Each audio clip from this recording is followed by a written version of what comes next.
Did you know there was a town at Surf Beach in between North and South Base, and it was evacuated every time we had a launch? That town began with a railroad depot.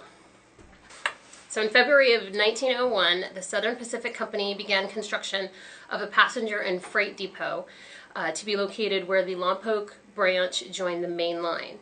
The depot building featured, it was 2 stories, featured a ticket office, a office for the trainmaster, a telegraph office, and a waiting room on the 1st floor, with a residence for the trainmaster and his family located on the 2nd floor. Scheduled service to the depot began the end of March that same year. The town of Surf grew outward from the train station. In addition to the water towers and oil tanks that resupplied the passing locomotives, there was a post office, a general store, and at least 15 boxcars that housed the railroad employees and their families, and these were all clustered around the depot. Steps led down from the town to the beach itself, and at its height, the town had only between 40 and 50 residents. So the U.S. government took ownership of the property surrounding Surf in 1942, and Camp Cook was established, but not the depot itself. That remained with the railroad. The Army relied heavily on the depot, though, throughout both of World War II and the Korean War, opening a USO just east of the station in August of 1943, and using the depot as a stop for both incoming and departing troop trains and prisoner of war transport.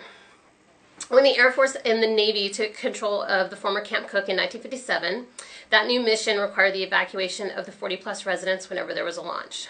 The residents were transported out by bus, either to nearby Ryan Park or to Vandenberg Air Force Base, given a picnic lunch if it was a day launch, or put in a hotel overnight for night launches.